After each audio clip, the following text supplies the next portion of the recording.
you don't need cable. Hop on YouTube, welcome to the hood table. Where we chop locally, globally, globally. You don't really wanna miss out on these conversations. Just joke a little, laugh a little. Get that one niggas system for your glass a little. Expose current events, talk trash a little. You never know the opinions might clash a little. Get me to the content, got them binge watching. You don't like it, then you want invited. Bet your friends watching in the house and you job parking lot before you clock it. I don't wanna miss a second of this HD content. Everybody think they got something to say, so it's an open invitation. You bring it to the table, but if you come white, just know we ain't buying in. We gon' probably turn you back until you start tracking. Yeah, welcome to the hood table. You don't need Netflix, you don't need cable. Yeah, welcome to the hood table. You don't need Netflix, you don't need cable.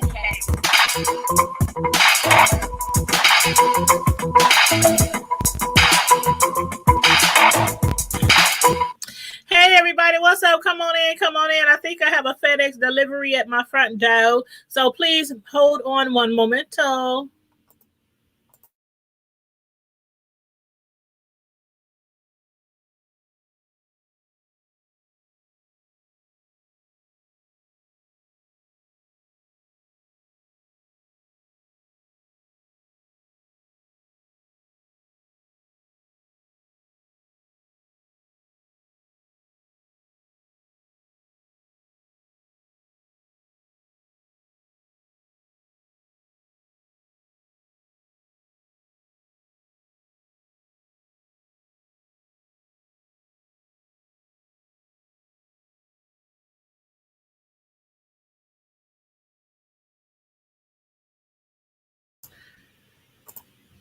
Okay, we are back. Sorry about that. I've been getting some deliveries from my job for my job, and it said FedEx package, but FedEx already came earlier, so I don't know why I just got the message. So anyway, excuse the delay. Welcome to the chat. Please like the video, share the video, subscribe to the Hood Table if you're not already subscribed. Please subscribe to the channel. Please and thank you very much. Excuse me. As the title says, we are going to be reviewing Power. And this is the finale. Power Book 3, the finale, Raising Kanan, Season 1, Episode 10 premiere. Did I spell that right? I think I left off the E. Paid in full. And you guys, I definitely want to know, for those of you who are watching now, excuse me, I'm all breath just running through the house. But for those of you watching now, for those of you who might catch the chat later, please let me know what you thought about the entire season overall.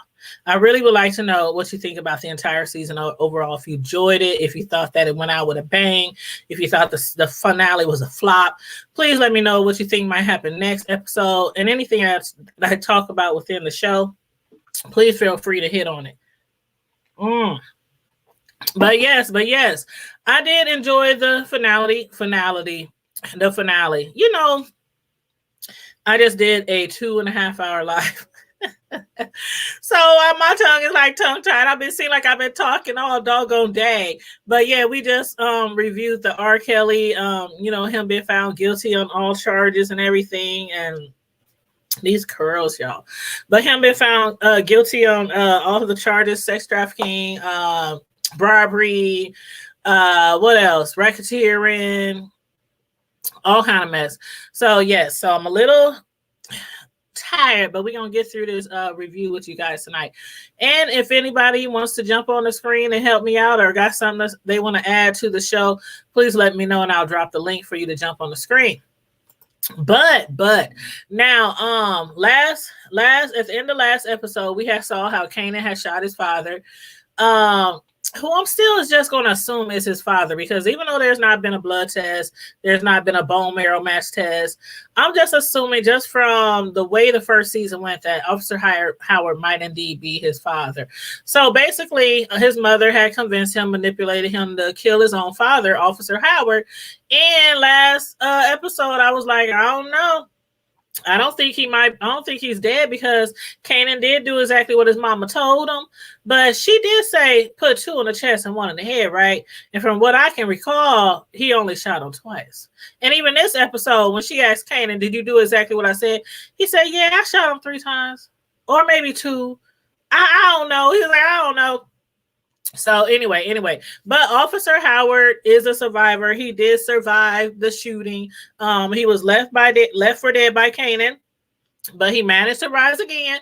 And Kanan was told by his mother again to put two in the chest, one in the dome. And even after the gun training and direct instructions from his mother, he still could not kill Officer Howard, who he still doesn't know is his father. And of course, he didn't intentionally mean to leave him alive. That wasn't the case at all. After getting away safely, from the murder scene, he really thought he had pulled it off. Pulled off his first murder. He thinking, I'm a gangster now. I'm in these streets now. I'm putting in work. He really thought he had put down his first body, his first murder. But as we saw, Officer Howard, he pulled through. He pulled through. Now, Kanan with his cousin Jukebox. I swear, Kanan be cracking me up because he just be acting all tough and bad. Like he been doing this shit all along. When it's really his mama and uncles and them, who really been grinding in the street. But Kanan was boasting to his cousin Jukebox as if he'd been putting bodies down since he was 2. He said, I had to do it. Dude was coming after me and my family. He had to go. That's how we do. That's what Kanan told Jukebox. But she could see right through his shit. She was like, man, bro, cousin, I know you, fam. I know you. I see you. Even without showing any remorse, he was visibly on edge. Kanan was shaking like a leaf. He didn't know if he really killed the man or if he didn't kill the man. And then in his mind, he's thinking, well, I did it. My mama told me to do it. So I had to do it. He was just like, boy, shut the fuck up. She was like, shut the fuck up with all that tough guy bullshit, Kanan, because I know you better than anybody. And you shook, nigga. She was like, you shook. I can see it all over you. Nobody but Rock really understands or understood, I should say, why she even set forth those plans, of killing Officer Howard. Not Marvin, not Lou, not Scrap, not even her own son, Kanan, who she convinced to pull the trigger, knew the real reason why a cop had to be put down. She been lying. Marvin and Kanan had some making up to do, didn't they? So neither of them would dare ask her any questions. Lulu, however, her little bro, Lulu, he wasn't letting shit fly without confronting his sister. Rock, who ain't used to being sweated by anybody, she ain't used to being sweated by her brothers, not second guessed by anybody. She runs shit. But Lulu thinks that her head has gotten a little too big for her shoulders. And is he wrong? Where is the lie? Y'all let me know what y'all think. Is Rock doing too much to jeopardize their empire? Lou could not believe that she had her only son and only child shoot a cop and actually kill a cop. She was going for the kill. And he asked her, he was like, sis, have you lost your damn mind? Like, what the hell is wrong with you out here? But then again, if her plan does work out, the way that she planned it, the shooting will be placed on Unique. At least that's the whole plan, right? And so far, her plan was working. Everybody played their part to the T, starting with when Jukebox told Detective Burke last week that since Nick's Rio spot got blown, he would be coming after the police. To Rock planning her alibi of being at the church all night with her mother. To Kanan dismantling the gun and tossing each piece into the river. To Marvin gaining access to Nick's crib to stash his missing jacket that Kanan wore during the shooting. To Juliana directing the detectives to look at her surveillance camera where Kanan can be seen wearing Nick's jacket. So Rock, she thinks that she has definitely planned the perfect murder. Or so she thought. Being that Officer Howard is still alive. But where does this leave her relationship now with her brother Lou?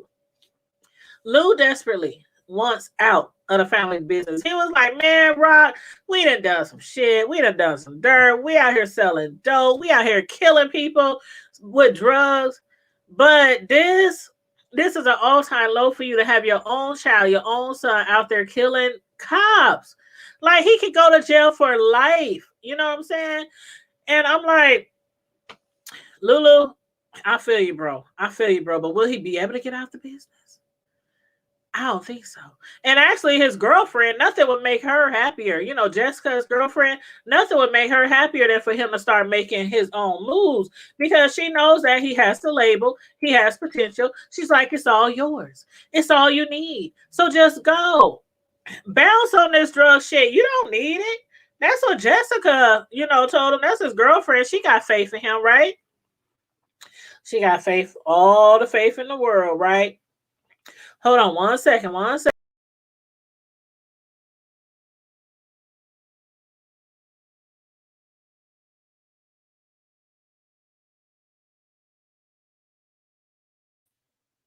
I'm sorry. I don't know what's going on with the service over here, the Wi-Fi, but it is tripping today.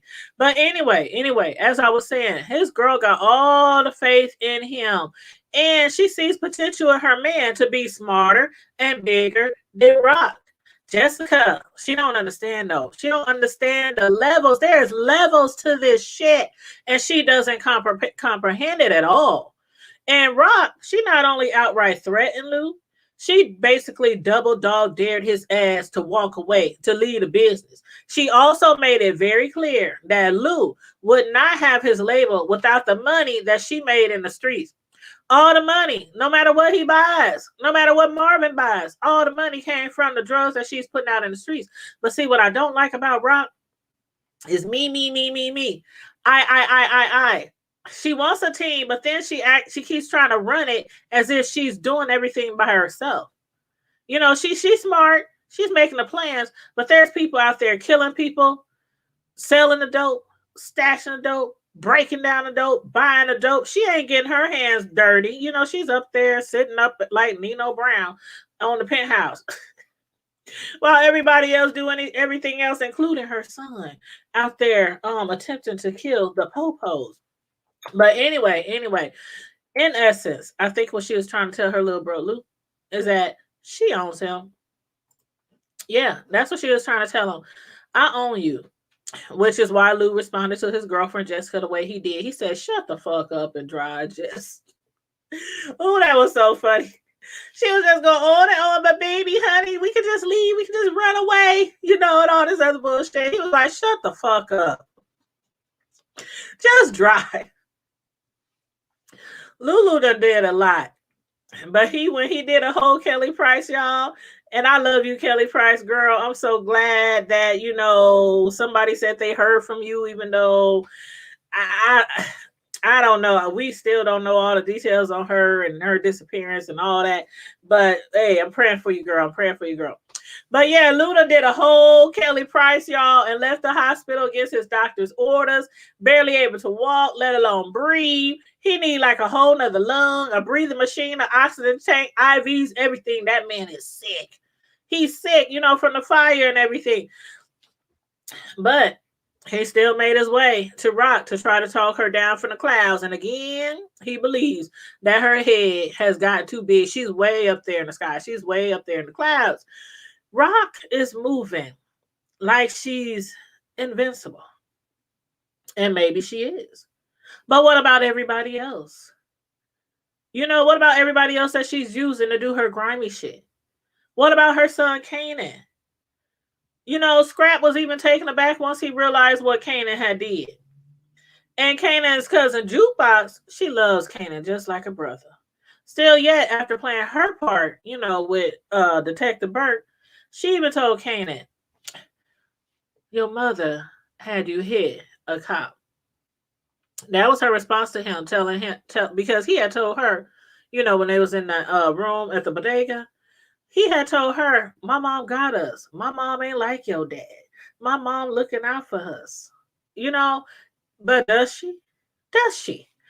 I don't know. Y'all tell me how y'all feel about Rock. And does she really have the family? Does she really got their best interest at heart? Or is she just looking out for her? Let me know how y'all feel about that.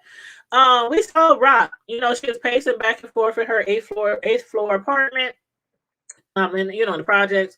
And she was wondering why Marvin wasn't responding to her. And unbeknownst to her, Marvin had been picked up. After he had got the jacket from Her son Rock, he had got the jacket and he was trying to stash it at in Neek's crib in his apartment. I don't know what kind does he is he in a penthouse? I don't know what he is because they had like a man at the door, concierge or whatever.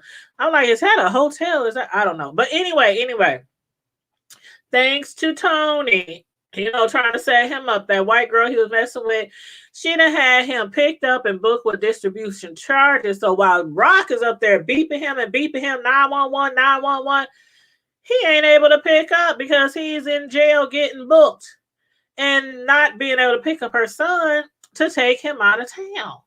But she was, however, able to conceal her stash, because the police, they was kicking down doors. They was shuffling through everybody's belongings in the projects. They was trying to find somebody who tried to kill one of them. Despite that, she was obviously irritated from receiving no response from Marvin, even after paging him repeatedly. And everybody that Rock could truly depend on was either getting locked up, hardly, excuse me, hardly breathing. So I'm about to choke to death over here. Hardly breathing like her brother Lulu, lying low, or hiding out from the cops. So again, y'all let me know how y'all feel about this. Lou was asking her, first of all, why did you have your son do this? That's my nephew.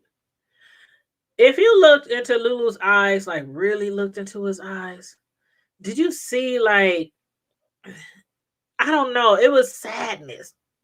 It was sadness. He didn't understand. Like, that's your son. That's your only child. And then now she got to send the boy out of town.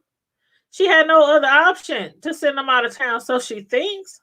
Or do y'all think this is another divisive plan of hers that she's not informing anybody about? Because me personally, I don't think they should trust Rock. But y'all let me know how y'all feel.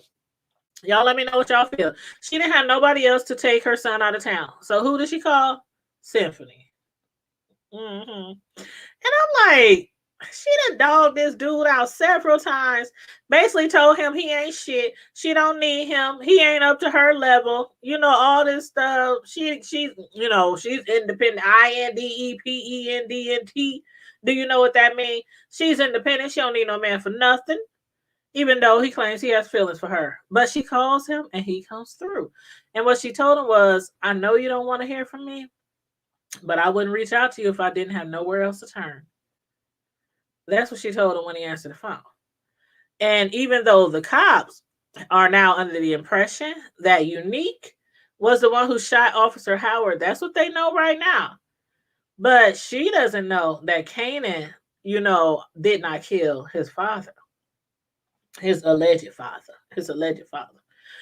And even though she still doesn't want Kanan anywhere near Queens, which is why she had Symphony take him out of the city. But now that Officer Howard is awoke, will driving Kanan out of town be enough to keep him safe? Let me know what y'all think.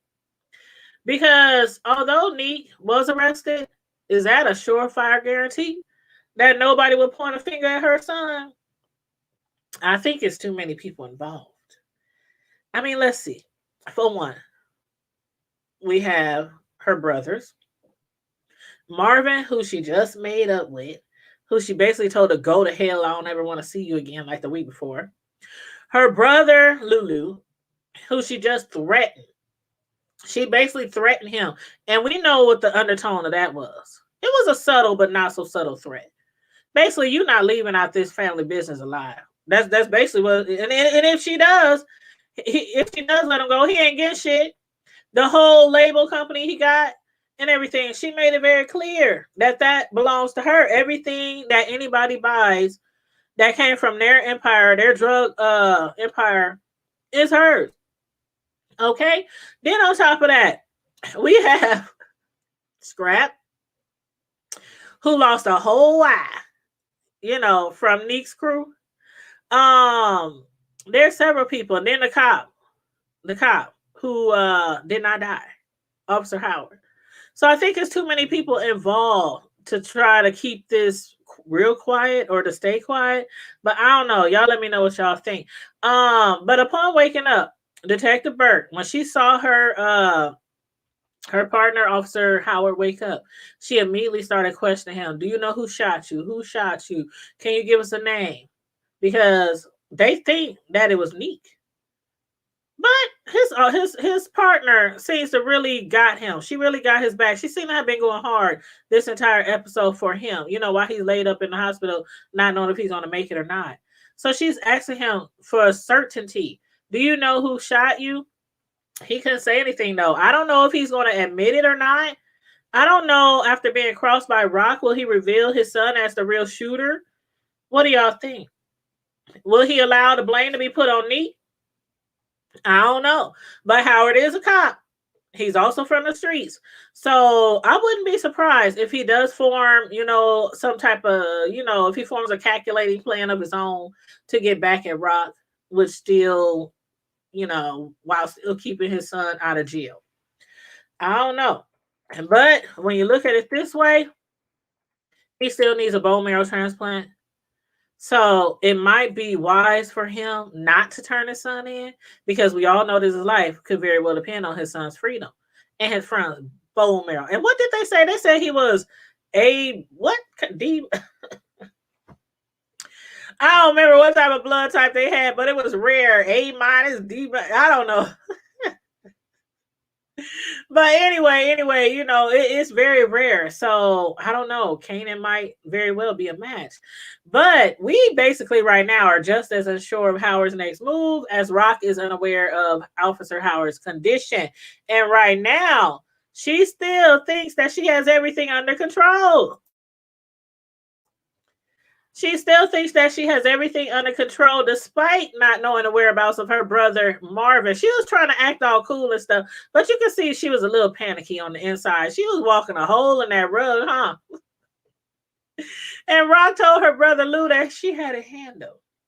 He was looking at her like, look, child Lulu, somebody need to take him back to the hospital. I mean, ASAP, like yesterday.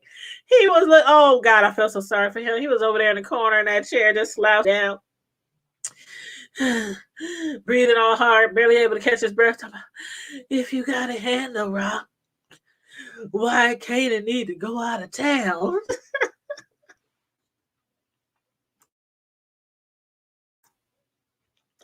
I was cracking up. Lulu just looks terrible, and everybody looks terrible. Actually, he got bruises all over him still. Marvin got bruises all over his face and everything. Jukebox got bruises all over her face, her lip busted. I mean, everybody looked jacked up. Scrappy, oh, you saw his eye. Oh, I hate to see what that looks like without the patch. Everybody was jacked up this episode. But while Officer Howard was coming back to life after surgery, Symphony drove Kanan, to Maryland. And as far as their relationship goes, I'm not sure if Symphony is doing Rock this favor because he's really in love with her. Y'all let me know. Or do y'all think it's something else?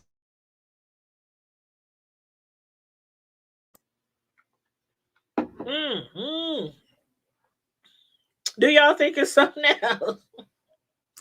I mean, he's putting on like he does really care about her and everything. But does he really, really love her? Does he really care about her? Or is he doing this just because he still wants to prove to her that she can trust and confide in him for his own ulterior motives? He still could be fronting. He took Kanan out of town, but he still could be fronting because we don't know too much about him yet. So for me, I still got to keep a side eye on him because being that we don't know too much, I don't know. I'm not giving him too much rope.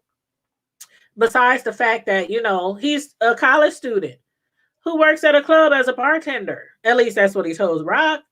Now, if you think about it, excuse me, Rock is a whole queen pin. A whole queen pin. And she's messing around with some college student who works as a bartender. You just would think that she would mess with somebody who's in the game, even if he was below her in the game, but still in the game. But then again, maybe she don't want to mess with somebody in the game because they might get jealous and be hating on her. And then, but you know what I mean. I don't trust him. I don't trust him. But y'all let me know what y'all think. Because he did tell her last week, tell Marvin not to trust Tony. She never did get. Remember, I told y'all last week with all that's going on, I don't even know if Rock will ever get around to doing that, and she didn't. She didn't. But anyway, Kanan truly believed that he did the necessary evil for his family's protection. Showing no remorse, he did exactly what his mother had told him to do. Kanan is naive, young, impressionable, but wanting to prove himself to his mother. That's what's motivating him to do what everything that she says, at least for now. Because season 2, well, I don't know where their relationship gonna stand. You know what I'm saying? Because what is gonna happen when he find out that he might have shot his own biological father? Will he still be showing no remorse, or will he then show a little remorse? I don't know. I don't know. But as far as the biological father paternity thing, I'm still trying to figure out why Rock would rather see Howard dead than to have him play a role in her son's life. I mean, unless the father has done something extremely horrible to the mother or to the child, why keep him away from his child? Yeah, he's a cop, but hey, opposites attract. Y'all got together, you know, maybe for the wrong reasons, but she did, I do believe, liked him at some point. And even though he was too old, they still have a child. I mean, I don't know. Like, should you keep your child's paternity, their father, from them just because you were young and they was too old and y'all shouldn't have been together in the first place? I don't know. Good question for y'all though. Let me know how y'all feel about that. But as far as Rock goes, I don't know if she can be trusted. I did say that right. I did say that right. But keep in mind that Rock once told Kanan that she couldn't trust him. She also told Marvin that she couldn't trust him. But can anybody trust Rock? Did anybody find it suspicious that Rock sent her son out of town, even though all fingers were pointing at me? Did any of you find it suspicious how Rock was smirking and staring down at the city looking like Nino Brown? You see that smirk on her face? Like your son just killed a cop. Because she don't even know that he ain't dead. So from her perspective, her son just killed a cop. Her brother is lying over there in the corner, barely able to breathe, all burnt up and shit. And she's up there just on the top of the building, smirking down, smoking her little whatever, like she owns the entire world. So I don't know. I I don't know. I'm just starting to wonder. Did she actually send her son out of town for his own safety? Or because she knows that he is always letting her down? Because that's what he's literally been doing. Even once she finds out that the officer is not dead, excuse me, that's going to be another letdown. He didn't do what she said. 2 to the chest, 1 to the head. So, is he really out of town for his sake? For her sake? Can her son even be trusted with her? Can he trust his own life to her, being that he could be a threat to everything she has built? Being that Officer Howard is still walking around? Barely, but he is.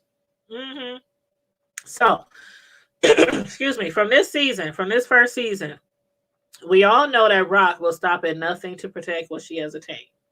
I said it once, and I'll say it again. Rock is vicious, ruthless, merciless, deadly, murderous, cold-blooded, savage of a notorious queen pan. And knowing that, is her own son even safe from her? I don't know. I got questions. And you saw what Kanan said at the end of the show. Kanan said, and I quote, "When it all goes wrong, ain't nobody checking for you but you. You on your own. See, in this shit, the only thing that you can trust is that you can't trust. Not nobody. Not ever. Not even your mama." That's what Kanan said at the end of the show. Mm-hmm. And on that note, everybody, please make sure you like and share the video. Make sure you subscribe to the channel if you're not already subscribed. I'll be live tomorrow with a review of BMS season 1, episode 1 finale, Black Mafia Family. And I thought the first episode was off the chain. So make sure y'all catch up with that. That show is also on Stars as well. Until then, in the meantime and in between time, stay safe, be blessed, remain vigilant, and bye.